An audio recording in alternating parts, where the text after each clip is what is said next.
ইদানিং গ্রামে বা শহরে যেখানেই যাচ্ছি একটা কথাই শুনতে পাচ্ছি, এবার ভোট কিভাবে দেব। এবার নাকি একদিনে 2 ভোট, তার মানে ভোট সেন্টার 2বার যেতে হবে, 2বার লাইনে দাঁড়াতে হবে। Lot of confusion. কিন্তু এই সব কিছু নিয়ে আপনার যাবতীয় দুশ্চিন্তা আজ দূর হয়ে যাবে।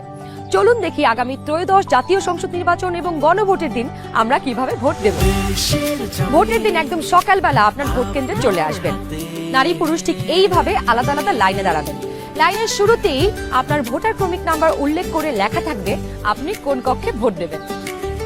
ভোট কেন্দ্রের কোন কক্ষে আপনি ভোট দিবেন সে বিষয়ে আনসাররাও আপনাকে সহায়তা করবেন। এরপর আপনি সোজা চলে যাবেন আপনার ভোট কক্ষে। কিভাবে নারী এবং পুরুষ ভোটারদের আলাদা রুমে ভোট গ্রহণ করা হচ্ছে চলুন দেখে আসি। কক্ষগুলোর বাইরেও ভোটার ক্রমিক নম্বরগুলো লেখা থাকবে। প্রথমেই একজন পোলিং অফিসার আপনার নাম এবং ভোটার নম্বর জিজ্ঞাসা করবেন। তারপর আপনার চেহারার সাথে আপনার ভোটার তালিকায় থাকা ছবি মিলিয়ে দেখবেন। এটা আমি, এখানে একটু খারাপ আসছে ছবি।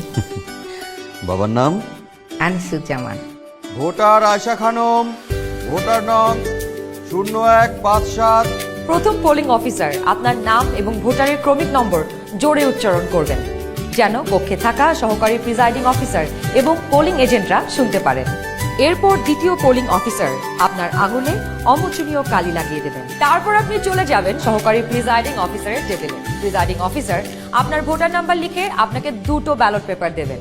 জানি এবার গণভোটের জন্য গোলাপি ব্যালট আর সংসদ সদস্য নির্বাচনের জন্য সাদা কালো ব্যালট। বাহ! ব্যালট পেপার নেবার সময় আপনাকে স্বাক্ষর করতে হবে। আপনি চাইলে টিপসই দিতে পারেন।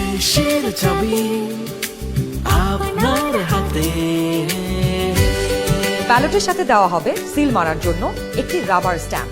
আপনি 2টি ব্যালট এবং রাবার স্ট্যাম্প নিয়ে ভোট দেবার গোপন কক্ষে যাবেন।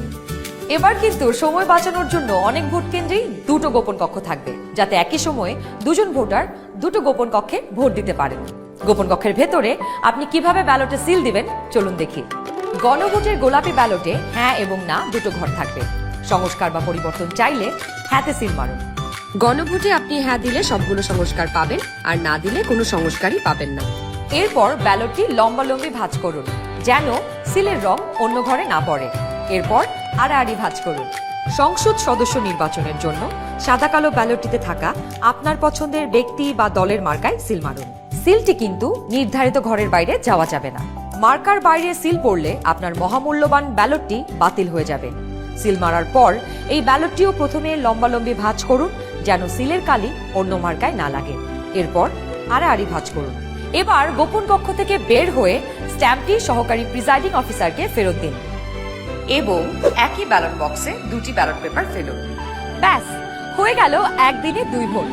একদম সহজ, তাই না?